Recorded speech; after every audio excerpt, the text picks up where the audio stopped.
शरीर का आदर करो। प्रत्येक व्यक्ति एक प्रकार से स्किज़ोफ्रेनिया की दशा में है। कम या अधिक फर्क केवल मात्रा का है।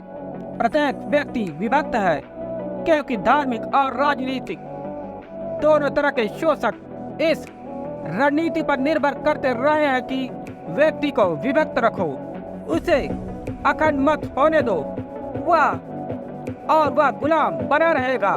खुद के खिलाफ विभाजित घर का कमजोर होना स्वाभाविक है। इस प्रकार तुम्हें शरीर के खिलाफ लड़ना सिखाया गया है। तुम्हें विभक्त रखना विभाजन की मूल रणनीति है। शरीर से लड़ो। शरीर तुम्हारा दुश्मन है या शरीर है जो तुम्हें नर की तरफ खींच रहा है। लड़ो, हाथ में तलवार लेकर रात दिन लड़ो, जन्मों जन्मों तक लड़ो। केवल तभी एक दिन तुम जीत सकोगे। और जब तक तुम अपने शरीर पर विजय नहीं पा लेते, तुम परमात्मा की दुनिया में प्रवेश नहीं कर सकते। सदियों से लोगों को यह मूर्खता सिखाई गई है, जिसका परिणाम है कि हर व्यक्ति विभाजित बटा हुआ है। हर व्यक्ति अपने शरीर के विरोध में है, और यदि तुम अपने शरीर के विरोध में हो, तुम मुसीबत में होने को बाध्य हो। तुम अपने शरीर से लड़ोगे और तुम्हारा शरीर एक ही ऊर्जा है। शरीर दृश्य आत्मा है और आत्मा अदृश्य शरीर है। शरीर और आत्मा कहीं भी विभाजित नहीं है। वे एक दूसरे के हिस्से हैं। वे एक पूर्ण के हिस्से हैं। तुम्हें शरीर को स्वीकार करना है, तुम्हें शरीर को प्रेम करना है, तुम्हें शरीर का सम्मान करना है, तुम्हें तुम्हारे शरीर का आभारी होना है। केवल तभी एक तरह की समग्रता को उपलब्ध हो सकते हो, तभी एक सघनता घटित होगी। अन्यथा तुम दुखी रहोगे और शरीर से तुम्हारा छुटकारा इतनी आसानी से नहीं होने वाला। सैकड़ों जन्मों के बाद भी लड़ाई जारी रहेगी। तुम शरीर को हरा नहीं सकते। ध्यान रखना, मैं यह नहीं कह रहा हूँ कि तुम शरीर पर विजय नहीं पा सकते हो, लेकिन तुम शरीर को हरा नहीं सकते। तुम इसके प्रति शत्रुवत होकर इसे हरा नहीं सकते। तुम मित्रवत होकर प्रेमपूर्ण होकर सम्मानपूर्ण होकर भरोसा रखकर इसके ऊपर विजय पा सकते हो। यही मेरा दृष्टिकोण है कि शरीर मंदिर है और तुम मंदिर के देवता हो। मंदिर तुम्हारी रक्षा करता है। वर्षा, तूफान और धूप में तुम्हें आश्रय देता है या तुम्हारी सेवा में है। तुम्हें इससे लड़ना क्यों है? या ऐसे ही मूर्खतापूर्ण है जैसे कोई चालक अपनी कार से लड़े। यदि चालक अपनी कार से लड़ता है तो क्या होने वाला है? वह कार को नष्ट कर देगा और इससे लड़कर वह खुद को नष्ट कर लेगा। कार एक सुंदर वाहन है, यह तुम्हें सुदूर यात्रा पर ले जा सकती है। शरीर अस्तित्व का सबसे जटिल तंत्र है। यह एकदम अद्भुत है और धन्य है वे जो चमत्कृत हैं। अपने स्वयं के शरीर के साथ एक विस्मय भाव से शुरू करो, क्योंकि वह तुम्हारे सबसे करीब है। शरीर के माध्यम से प्रकृति तुम्हारे जितने निकटतम आती है, परमात्मा उतना निकटतम तुम्हारे पास आया है। तुम्हारे शरीर में समुद्रों का जल है। तुम्हारे शरीर में सितारों और सूर्यों की अग्नि है। तुम्हारे शरीर में वायु है। तुम्हारा शरीर मिट्टी का बना है। तुम्हारा शरीर पूरे अस्तित्व और इसके सभी तत्वों का प्रतिनिधित्व करता है। और क्या गजब का रूपांतरण है, क्या गजब का कार्यपलट है। मिट्टी को देखो और फिर अपने शरीर को देखो, क्या गजब का रूपांतरण है। और तुम इसके लिए कभी अचंभित नहीं हुए। एक धूल दिव्य हो गई। इससे बड़ा और रहस्य क्या संभव है? तुम इससे बड़े और किस चमत्कार की प्रतीक्षा कर रहे हो? और तुम प्रतिदिन चमत्कार घटित होते देखते हो। कीचड़ से कमल पैदा हो जाता है और मिट्टी से उत्पन्न हो जाती है। हमारी सुंदर काया, इतना जटिल तंत्र और इतना सुचारू रूप से चलता हुआ कोई आवाज नहीं। और यह वास्तव में जटिल है। वैज्ञानिकों ने अधिक जटिल मशीनों का निर्माण किया है, परंतु शरीर की तुलना में वे कुछ भी नहीं है। यहाँ तक कि जटिल से जटिल कंप्यूटर भी शरीर की आंतरिक संरचना की तुलना में एक खिलौने जैसा है और तुम्हें इससे लड़ना सिखाया गया है। इससे एक विभाजन पैदा होता है जो तुम्हें परेशान रखता है, जो तुम्हें अनवरत एक अंतर युद्ध में संलग्न रखता है, क्योंकि तुम स्वयं से लड़ रहे हो, जो पूरी तरह मूर्खतापूर्ण है। तुम्हारा जीवन कम से कम बुद्धिमत्ता का और अधिक से अधिक मूर्खता का होता जाता है, और तब तुम आशा करते हो महान रूपांतरों की। तुम चाहते हो कि ईर्ष्या समाप्त हो जाए, और तुम चाहते हो कि क्रोध विदा हो जाए, और तुम चाहते हो कि तुम्हारे भीतर लोभ न हो। यह असंभव है। प्रारंभ से ही इस मिथ्या बोध के साथ तुम वह स्थिति कैसे उत्पन्न कर सकते हो जहाँ रूपांतरण घटित होता है, जहाँ क्रोध करुणा हो जाती है, जहाँ घृणा प्रेम हो जाती है, जहाँ लोभ साझेदारी हो जाती है, जहाँ काम समाधि हो जाती है। अपनी इतनी रूढ़ स्थिति के साथ तुम कैसे आशा कर सकते हो, तुम कैसे आकांक्षा कर सकते हो इतने महान रूपांतरणों की? स्वयं बनने के लिए विभाजन गिरा देना मूलभूत बात है।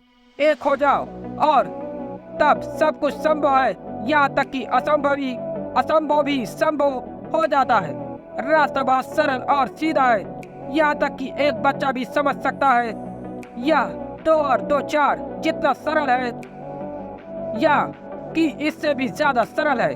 यह पक्षी के गीत जितना सरल है, या गुलाब के फूल जितना सरल है।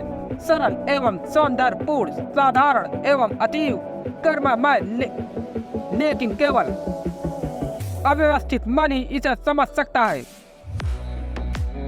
केवल एक अव्यवस्थित मन की ही क्षमता इसे देख सकने की है।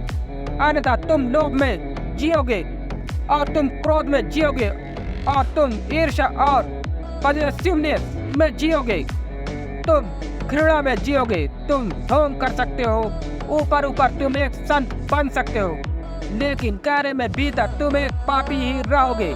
और स्वयं को विरक्त करना सबसे बड़ा पाप है। बड़े पाप दूसरों के प्रति नहीं किए जाते हैं, या सदैव स्वयं के प्रति किए जाते हैं।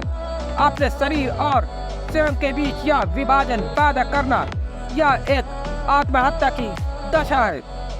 शरीर की निंदा कर तुम केवल एक पाखंडी हो सकते हो।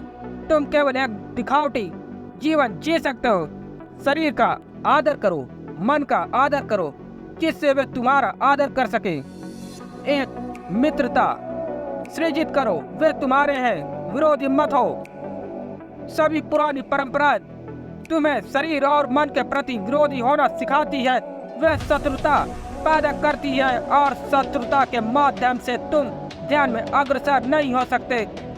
जब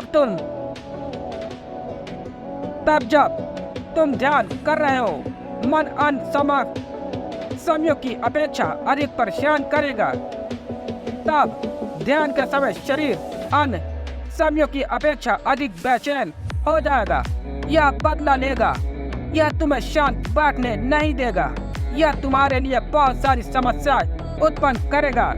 यदि तुम कुछ समय के लिए शांत बैठने का प्रयत्न करो, तब तुम्हें पता चलेगा काल्पनिक चीजें घटनी शुरू हो जाएगी। तुम सोचोगे कि तुम्हारी टांग पर कोई चींटी चढ़ रही है, और जब तुम देखोगे तो पता चलेगा कि वह कोई चींटी नहीं है। आश्चर्यजनक है, जब तुम आंख बंद किए बैठे थे, तब तुमने पूरी तरह महसूस किया कि चींटी वहाँ थी, चढ़ते हुए, आते हुए।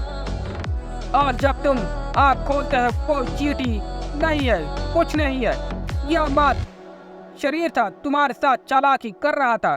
तुम शरीर के साथ चालाकी करते रहते हो, तुम अनेक भांति शरीर को धोखा देते रहते हो, इसलिए अब शरीर तुम्हें धोखा दे रहा है। शरीर जब सोना चाहता है, तुम उसे सिनेमा हॉल में बैठने को बात करते हो। शरीर कहता है ठीक है, जब सही अवसर आएगा मैं देखूंगा। इसलिए जब तुम ध्यान करने बैठते हो, शरीर तुम्हारे लिए समस्या पैदा करना शुरू कर देता है। एकाएक तुम महसूस करते हो कि तुम्हारी पीठ में खुजलाने की आवश्यकता है, और तुम आश्चर्यचकित हो जाओ आश्चर्यचकित हो क्योंकि साधारणतः ऐसा कभी नहीं होता। एक महिला मेरे लिए बैटरी युक्त प्लास्टिक का हाथ पेट खुजलाने के लिए ले आई। मैंने कहा, लेकिन तुम क्या मेरे पास क्यों लाई हो? वह बोली, आप ध्यान में बैठते हो। जब भी मैं ध्यान में बैठती हूँ तब एक ही समस्या कि मेरे पीठ मुझे बहुत अधिक महसूस होता है कि मैं इसे खुजलाऊं और मैं उस तक पहुंच नहीं पाती। इसलिए मैंने यह हाथ खरीदा है। यह बहुत सौदापूर्ण है। तुम इसे चालू कर दो और यह कहीं भी खुजला सकता है। इसलिए मैं ऐसा सोचती थी कि आप ध्यान में बैठते होंगे, आपको इसकी आवश्यकता होगी। मैंने कहा, मैं कभी ध्यान में नहीं बैठता, मैं ध्यान में हूँ, इसलिए मुझे बैठने की आवश्यकता नहीं है। जो कुछ भी मैं करता हूँ, मैं ध्यान में होता हूँ। यदि मेरी पीठ खुजलाने की आवश्यकता होगी, मैं इसे तुरंत ही खुजला लूँगा। अपनी खुद की पीठ खुजलाने में गलत क्या है? तुम किसी और की पीठ तो खुजला नहीं रहे हो। सिर्फ शरीर का ध्यान रखो, शरीर तुम्हें काफी प्रतिफल देगा। अपने मन का ध्यान रखो और मन सहायक होगा। मित्रता पैदा करो और ध्यान सुगमता से आता है, समझने के बजाय, क्योंकि ध्यान के पहले समझ संभव नहीं है। केवल ना समझी। एक रात एक